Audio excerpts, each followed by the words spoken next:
Aloha and welcome, ladies and gentlemen, to the Got Your Six podcast. This six-question podcast brings together high performers to share their methods, strategies, and ideas, delivered in an informative and, most importantly, actionable way that'll help you lead yourself and those around you from the battlefield to the boardroom. Coming to you every episode, I'm your host, Tony Nash. And into the breach. Nothing mentioned on this podcast is an endorsement or opinion of the Department of Defense. I got your six, we got your back. Got your six, we got your back. Got your six, we got your back. I got your six. Sixers, what an absolute treat today. I am joined by the legend himself, Dave Baillie, founder of the Tomorrow Project. We're going to get into a lot of things in this episode, so buckle up. It's going to be phenomenal. Dave, thank you so much for being here, brother. Yeah, man. First off, thanks for having me, dude. I'm excited. I was telling you off the air, this is my first ever podcast, so who better to do it with? Yeah, and I am honored. We share some, like we were talking about before. We're in an unfortunate club. We both lost family members to suicide, but that's kind of what kind of brought us together as we've battled adversity and all that carries. To kind of pivot off of that, though, you recently experienced some adversity doing the 448. Why don't you talk about kind of what that is, where it came from, and why you did it? Yeah, man. The 4x4x48, if you don't know, you run 4 miles every 4 hours for 48 hours. It's actually a David Goggins challenge. If you're a big fan of him, then you probably already know it. My buddy Rob actually did it last year, and I was out of town, so unfortunately I didn't do it with him. So I was like, well, then I got you next year, man. I'll do it with you. So he definitely convinced me to go all in on it. And yeah, if you haven't done it, it's brutal, man. There's no other word to say it than just brutal. Mentally brutal, physically brutal. It's just the perfect test of like your mind versus your body. Yeah, that's just a good summary of it for sure. So overcoming that adversity, right, where you think your mind's ready to quit, but your body can still kind of give more and vice versa. Is that something you've implemented from your time in the Navy? Being a Navy veteran? Yeah, I'd definitely say so. What do you think daily kind of helped push you through that? I mean, as you know, in the military, I always compare it to, so I was an ABE in the Navy. I worked on the flight deck. So if you know anything about that. Explain to us what that is for those that don't know. I was the guy that would get underneath the jets, hook them to the catapult, and then we launch them off the flight deck. So if you know anything about that world, you know that ABEs work 18 hours a day on deployment every single day. And it was a 9-month deployment. So really anything in life I compare it to, if I could do that, then everything else is a joke. So just having that mentality going through my 4 years in the Navy with that rate, which is grueling. I just use that in any aspect I can in life. So definitely took that mindset into the 4x4x48. Now, what inspires you to kind of be able to get to that point? Not only to get underneath your first jet and hook up, like what clicked in your mind for you to just kind of be like, all right, this is the job I need to do. I'm ready to execute it. We talk about Navy or the 4x4x48? No, in the both.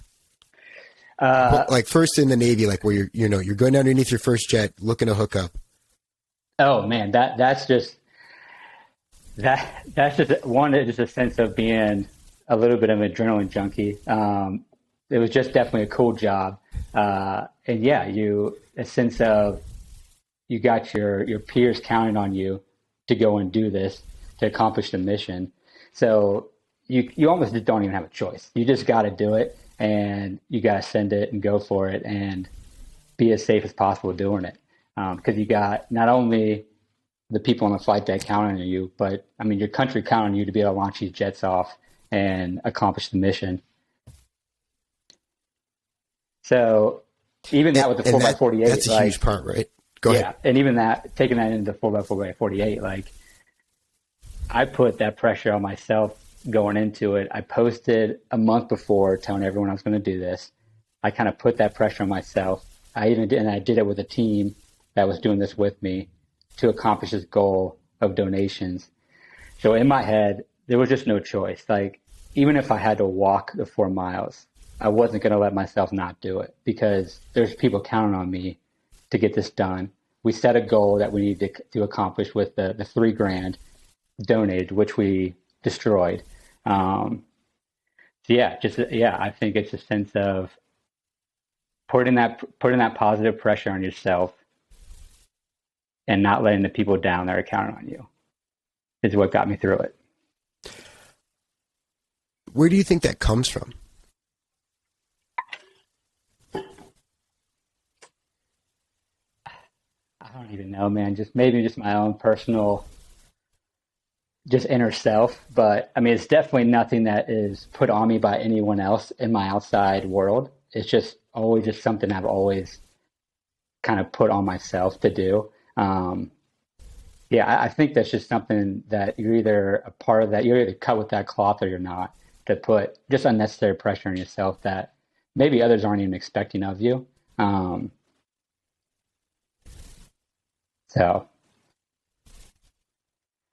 So understanding that piece that's critical, right? That personal accountability where you set these meaningful goals that when you come back and you're faced with challenges and, obstacles are in your path, you can continue to stay focused on, hey, this is the end state. And I need to just, like you said, the goal is to do 4 miles, not to run every 4 miles and beat the previous time. It's just to do the thing.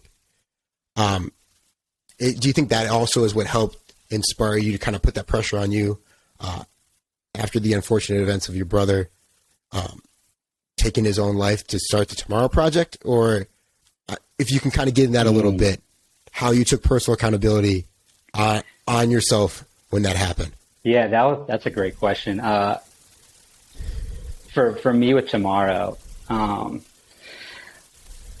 it was a calling. I've been blessed as a graphic designer and creative director to just know the industry that is e-commerce and the industry of sports. So for me, it was like, I've already been blessed with these skills. I already know how to do everything from designing tees to setting up a website. Let me use these skills that I've been given to hopefully make a positive change for others. So it was actually maybe 2 weeks after my brother died, and it's during COVID, so we all got our garage gyms. I'm in the gym working out, and I'm just thinking, like, what can I do to that someone else isn't feeling the way that I'm feeling right now? And I was like, I could easily set up a brand. And then I started just thinking of names, like different names are going through my head. And then just the name Tomorrow just like kept coming up, like, for whatever reason. And I was like, man, like, if I can even inspire one person to live to see tomorrow, like, man, what a cool thing that could be. So yeah, just like that, I kind of jumped into it, started an Instagram, and just slowly over the last 2 years kind of grew it to where it is today. I think if you're given the skills to make a difference for people, you should use those for good. The amount of self-awareness that took, and I don't know if you've given yourself credit to look into that, right? Because you've taken the time to take the skill set that you understand, something that is meaningfully impactful to not only yourself but others, and then leveraging that all together to continue the conversation in a positive way. I mean, in 2 years, you've done what takes people sometimes 10 to 15 years to accomplish. I mean, we got the Fight Like Hell games coming out in July, which is going to be an incredible CrossFit event with some of the elite athletes in the sport competing and vying for the top slot. Like, it is absolutely incredible what you've been able to accomplish in 24 months. I was going to say, like, yes, that's obviously a good goal, but I mean, it doesn't happen without the community around me, without the support of, my wife, my friends, everyone that's like, just let me dive into this head first without, the fear of breaking my neck. Because what's the worst that could happen? You know what I mean? Like, I start this brand, no one follows, and, I go about my business, or does it become something that actually could change people's lives and give them a sense of community, give them a sense of belonging, letting people like us know that may have lost loved ones to suicide, know that there is a community that understands them. And maybe you're struggling with depression, knows that there's a community that supports you. That's my hope with tomorrow. And yeah, I just want to keep putting the pedal to the metal and seeing where this can go. So as you put the pedal to the metal, how are you challenging yourself with the Tomorrow Project? I know the Fight Like Hell games we've already mentioned a few times already. The Fight Like Hell game is a perfect example. I'm not an event coordinator. You know what I mean? Like, I've never done anything like this. Luckily, I have the support of Melissa, who's the gym owner of Cornerstone Fitness, who has also lost a loved one to suicide. So she's been behind me 100%, letting us use her venue. She's done events before, so having someone like her in my corner, makes the world a difference. But yeah, I mean, this is definitely going to be a push. I mean, I'm counting on people actually signing up and coming. It could be a huge bust, you know what I mean? But you're not going to know unless you try. And hopefully year by year, this gets bigger and bigger, and yeah, we'll see what happens. And as you talked about, right, like putting yourself out there and allowing not only what you've built, but this community to be vulnerable and experience a new event that is, massive. And then leveraging skills of members within the community to help make this what it is.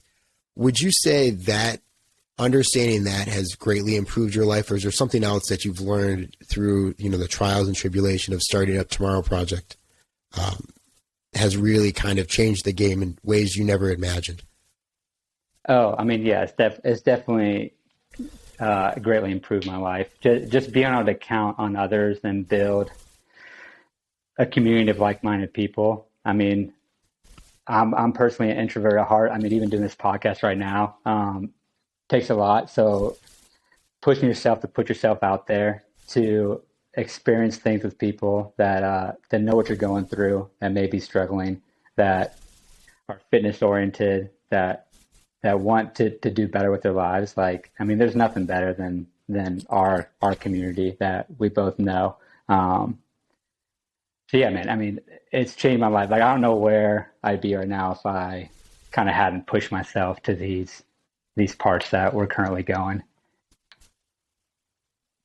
Yeah. And you've really, like you said, you started to exist on that fringes of growth, that the comfort zone, to where you're pushing into like an uncomfort zone. And I love how you use that shared hardship of physical fitness to really bring the whole community together. Because no matter how strong you are, that kind of shows like where everybody's skill sets are. They all are working together to accomplish the same goal. And it correlates, right? Like even the 4x4x48, 3:00 in the morning run, the last thing I want to do is get my shoes on and go limp my way 4 miles. But I think it just shows to your own grit to keep moving forward, whether that be fitness or whether that be you're struggling for depression, you're just trying to see tomorrow. You know what I mean? That there's definitely a correlation that goes between the two. I think. When you were 3:00 in the morning doing 4 miles, where were you in the sense of like being able to keep one foot in front of the other? Like, what did you lean on or use as motivation to keep pushing? One would definitely be the kind of pause, like I said before, the positive pressure I put on myself by telling people I was going to do this. I didn't want to Sunday afternoon when this is over roll around and me say I didn't complete it. And then even leaning on the guys that I was running with. So the second the second night of runs, I actually did solo. I wanted to do some runs by myself to just kind of have that personal time.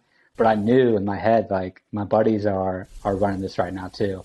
And if they're going to get it done, well, hell, so am I. You know what I mean? So definitely leaning on that positivity from my buddies, knowing that they're doing this, and if they can do it, then I can do it. And that was actually my favorite run too. The 3 o'clock in the morning run, dude, was fun. Yeah. Tell us about it. Tell us a little bit more. So that run was definitely the turning point of it for me. So at that point, we're 30 something miles in. It's 3 o'clock in the morning. It's actually a nice weekend here in Cincinnati. But that run, I'm halfway through and just torrential downpour on me halfway through it. Like the hardest rain I've seen in forever. And it was so bad. My wife actually called me halfway through, like, babe, like, it's crazy out there. Let me come get you, and you can just ride the bike inside and finish. I'm like, well, no. Like, I'll finish this out. It'll be fine. And as I'm running back, dude, lightning is going off in the background. I'm just soaked wet. And one of the cooler moments of the whole thing is as I cut back through my neighborhood. At the end of the street is my house with my garage door. And 1 second. I can see my wife like in the garage, like cheering me on. It's 3 o'clock in the morning, you know, and she's in there up cheering for me. And that was definitely like, okay, the rest of this is easy. Like, I got my support system with me. You know, we're already almost done. Like, let's fucking do this. So that was easily my favorite run the whole time. And definitely what got me through the rest of the maybe 12 plus miles I had left. I have goosebumps. Yeah. I have goosebumps from that because we can all put ourselves in a position of experiencing, you know, pretty harsh circumstances. And then getting so close to the end and then just having like, almost like all that other hardship that got you to that point kind of just floods away because you're just so focused because you have so many people around you supporting you, loving what you're doing. It's just, that's awesome. Yeah, it's just a testament to just how important our support is in our inner corners and showing appreciation for those people that are there for you. Yeah. And that's something you do too with the Tomorrow Project is it's not just the community itself where people can know, like you and I can go and, you know, not vent, but just know other people have gone through, you know, this type of hardship, but you're constantly giving back to, I mean, these phenomenal groups, Canines for Warriors, and the list goes on. Yep. Canines for Warriors. And I think that's Mission an intricate 22. part of the community. Yeah. Yeah. And that was the whole reason I started was for this to give back. Because it's important. And there's people out there like my brother, you know, like your dad, like Melissa's brother that I mentioned before that are struggling, that don't feel like they have a place to turn. And these communities give those people hope, and hopefully tomorrow gives those people hope. But these are the organizations that are actually putting in the work, that are providing, you know, service dogs for vets, providing money for therapy. So yeah, and they need to be supported. And absolutely. And then it's a mutually beneficial partnership, right? Where we go back and forth with the people that are out there making a difference, as well as constantly talking and finding ways to expand the reach so people are more aware of what's going on. I want to go back kind of to the run for real quick. And you talked about how you didn't want to fail. Like you didn't want to end the weekend on failure. But I know through our conversations, you know, we failed a lot. And what failure specifically has ultimately led to a great success in your life? Oh, man. Give me a second to think on that.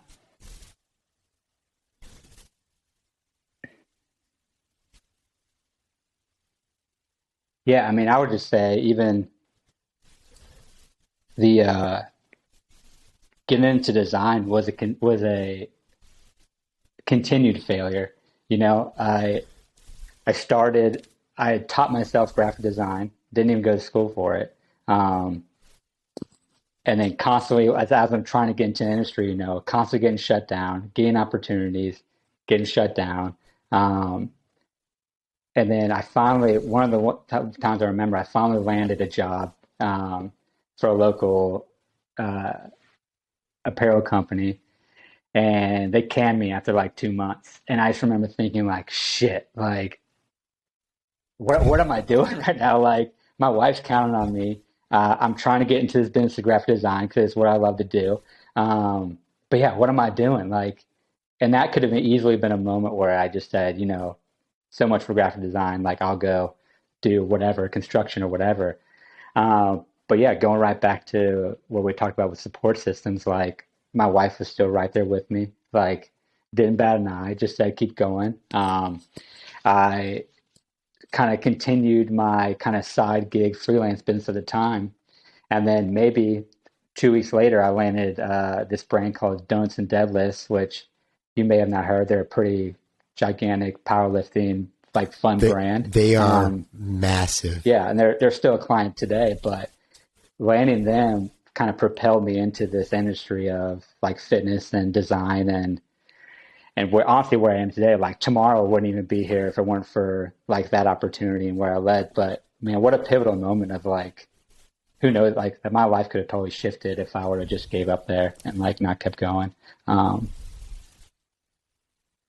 Yeah, that's probably the best example. That's right. I didn't know that you and Chrissy were that was a connection that kind of got you started in the whole industry. Yeah, that was my first kind of bigger brand, and from Chrissy came other like CrossFit brand opportunities. Feed Me, Fight Me, I did designs for them. Caffeine Kilos. Yeah, the list goes on. And yeah, I still do it today. As well as tomorrow, I own a creative agency called Flagship Digital. So still working with Donuts and Deadlifts.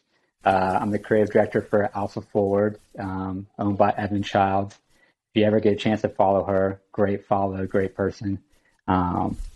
And yeah, and then I 100% back that. Yeah, love Evan.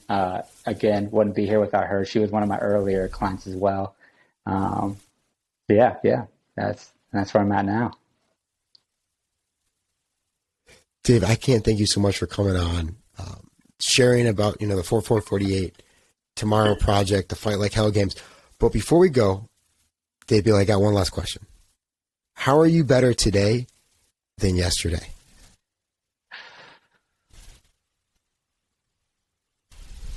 This right here, man, putting yourself out there in times where you feel vulnerable. I'm not a big kind of guy that gets in front of the camera. If you follow Tomorrow, I've only been on a couple of times, but it's definitely something I'm trying to do more, is put myself out there, share my story, share Tomorrow, try to help other people that may be struggling like our family members did. And yeah, I just try to keep this going and keep up the positive vibes,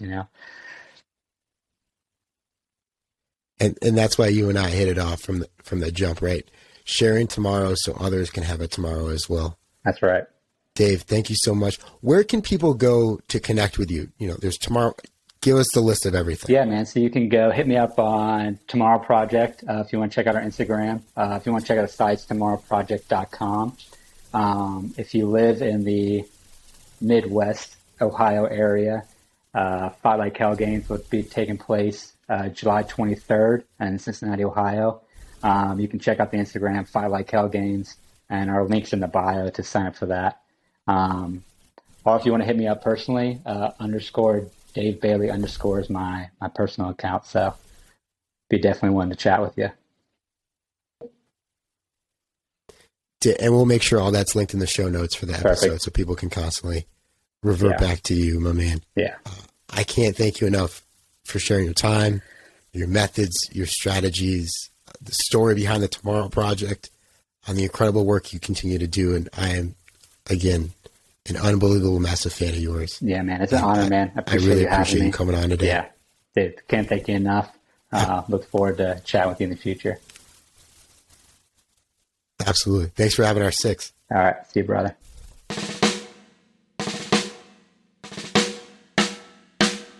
I don't know what you've been told, Sixers, But the lawyers would like us to remind you that the views, opinions, and comments expressed on the Got Your Six podcast are solely those of the hosts or guests, to include current and previous Department of Defense employees, and should in no way be considered the opinions of or endorsements on behalf of the Department of Defense or any of its components, divisions, contractors, or other current and previous staff members.